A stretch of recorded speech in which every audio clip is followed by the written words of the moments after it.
बेटा आपका chapter number 5 चल रहा था, फंडामेंटल यूनिट ऑफ लाइफ। ठीक है जी। इसका जो टॉपिक है, टॉपिक का नाम है माइटोकॉन्ड्रिया। ये बहुत ही इंपॉर्टेंट टॉपिक है आपके एग्जाम के लिए और गारंटेड लगभग एग्जाम में आता है 9th क्लास के लगभग। माइटोकॉन्ड्रिया एक ऐसी सेल है जिसे कहा जाता है क्या, पावर हाउस ऑफ सेल का मतलब होता है बिजली घर। क्या होता है जी? बिजली घर। अब बिजली घर क्यों नाम रखा गया? बड़ा अजीब सा नाम रखा गया इसका। अब आप कुछ खाना खाओगे या आपके घर में लाइट आती है तो एक ऊर्जा सी प्राप्त होती है आपको। ऐसे आप भोजन खाओगे तो आपको क्या मिलती है? एनर्जी मिलती है। तो एनर्जी जो मिलती है वो सारी की सारी एनर्जी कौन स्टोर कर लेता है अपने अंदर? इस सेल के अंदर सारी की सारी एनर्जी क्या हो जाती है? अब मेरी बॉडी के अंदर बहुत सारे पार्ट्स हैं। हर पार्ट्स को कार्य करने के लिए केमिकल एनर्जी की जरूरत पड़ती है, एक्टिविटीज करने के लिए। तो मुझे एनर्जी की जरूरत पड़ेगी, बहुत रासायनिक कार्य, बहुत सारे काम करने पड़ते हैं। तो because we need lot of energy, हमें बहुत सारी ऊर्जा की आवश्यकता for doing chemical activities of a cell. Cell को जिस जिस चीज की रिक्वायरमेंट होती है, जो जो कार्य हम करते हैं, हाथ को घुमा रहा हूं मैं तो उसमें मुझे क्या एनर्जी चाहिए? दौड़ रहा हूं मैं तो एनर्जी चाहिए मुझे। तो उसके लिए मुझे एनर्जी किससे मांगनी पड़ेगी? माइटोकॉन्ड्रिया से। तो माइटोकॉन्ड्रिया हमारे शरीर को एनर्जी प्रदान करता है। क्या प्रदान करता है? एनर्जी। इसलिए से क्या कहा गया? Power house of. ये पूछा गया किस सेल को आप पावर हाउस ऑफ सेल कहते हैं? तो क्या नाम है उसका? क्यों कहते हैं? क्योंकि हमारे बॉडी के अंदर बहुत सारी सेल होती है, उन्हें केमिकल वर्क करने के लिए, अदर करने के लिए किसी चीज की जरूरत पड़ती है? एनर्जी की। और एनर्जी कहां से लेते हैं वो? तो एनर्जी रिलीज्ड बाय माइटोकॉन्ड्रिया। वो एनर्जी छोड़ी जाती है किसके द्वारा? जिस जिस पार्ट में एनर्जी की आवश्यकता पड़ती है वहां माइटोकॉन्ड्रिया एनर्जी, लेकिन किस रूप में छोड़ती है? अब माइटोकॉन्ड्रिया जो सेल है वो एनर्जी स्टोर कर लेती है। क्या करती है जी? हमने फूड खाया, उस फूड से एनर्जी मिली, वो सारी एनर्जी कहां स्टोर हो गई? माइटोकॉन्ड्रिया के अंदर। अब माइटोकॉन्ड्रिया कहेगी देखो भाई मैंने एनर्जी स्टोर कर ली, अब उसके अंदर जो छोटे छोटे पार्ट होते हैं एटीपी, किसके पार्ट होते हैं? तो माइटोकॉन्ड्रिया उनसे कहती है देख मैंने एनर्जी स्टोर कर ली, अब तुम्हारा काम है जगह जगह एनर्जी को ट्रांसफर करना, पहुंचाना। ठीक है जी। तो एनर्जी रिलीज तो माइटोकॉन्ड्रिया करेगी, लेकिन किससे कहेगी? किस रूप में करवाएगी?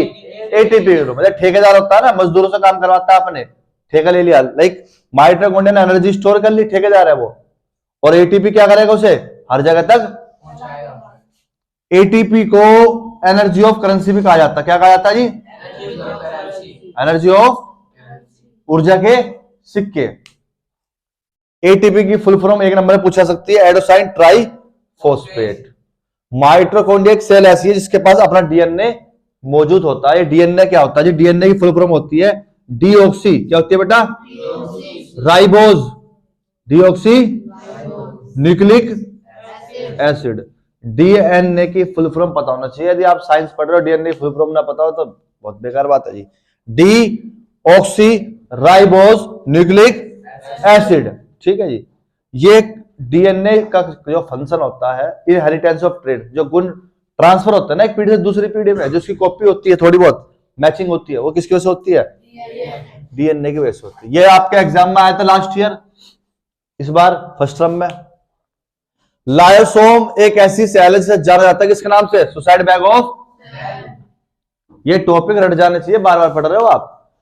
तो लायोसोम क्या बोलते हैं? सुसाइड बैग ऑफ सेल के नाम से जाना जाता है। अब क्यों कहा जाता है? क्योंकि लायोसोम, अब हम बहुत सारा भोजन खाते हैं। क्या खाते हैं जी? बहुत सारा भोजन खाते हैं। उस भोजन से क्या होता है? सारा का सारा भोजन हमने खा लिया, अब वो सारा भोजन अच्छा थोड़े ना है, कुछ ऐसा भोजन भी होगा जो बेकार होगा, वो सारा का सारा वेस्ट डिपोजल क्या होगा? लायोसोम क्या करता है जी? वेस्ट डिपोजल है। क्या है? वेस्ट। जो बेकार भोजन है क्या है जी? वो सारा का सारा बेकार भोजन एक जगह स्टोर हो जाता है। अब इसके अंदर पावरफुल एंजाइम होते हैं। क्या होते हैं बेटा? पावरफुल डाइजेस्टिव एंजाइम होते हैं, जो उस भोजन को क्या करते हैं? ब्रेक डाउन करते हैं, पचा देते हैं। क्या करते हैं? और बाहर की तरफ। तो वो होता क्या है? ये सेल में जब खाना भर गया तो ये भोजन आपस में टकराएगा, ये एंजाइम इसे मजबूर कर देंगे, और जब टकराएगा तो ये थैली फट जाएगी। थैली क्या हो जाएगी? और फट जाने का मतलब यहाँ पे क्या कहा गया? Suicide bag of. ये भाई सुसाइड कर ली उसने, लेकिन वो दोबारा बन जाती है, हम दोबारा खाना खाते हैं, वो दोबारा स्टोर हो जाता है, फिर दोबारा बाहर निकल जाता है।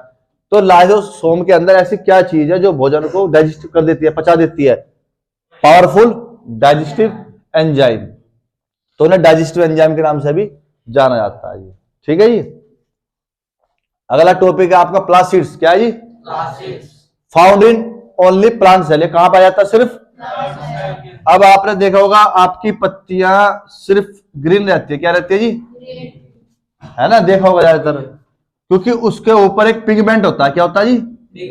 पिगमेंट एक कलर होता है। वो किसके कारण होती है? क्लोरोफिल के कारण। किसके कारण?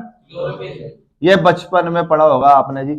क्लोरोफिल के कारण पत्तियां कैसे नजर आती है? हमें हरी नजर आती है। क्रोमोप्लास्ट और लुकोप्लास्ट दो टाइप दे रखे हैं। अच्छा, बहुत सारी पत्तियां कलरफुल भी होती है, कलर होती है, तो वो किसकी वजह से होती है? क्रोमोप्लास्ट की वजह से होती है। और लुकोप्लास्ट की वजह से पत्तियां कैसी पड़ जाती है? कलरलेस हो जाती है, येलो टाइप पड़ जाती है, जब सनलाइट अच्छे से प्राप्त ना। और जो पत्तियों का रंग उड़ जाता है वो किसकी वजह से उड़ता है जी? लुकोप्लास्ट की वजह से। पत्ती हरी होती है किसकी वजह से होती है? और अदर कलर नजर आ रहा तो उसमें कौन सा होगा? वो। ठीक है जी, थैंक यू।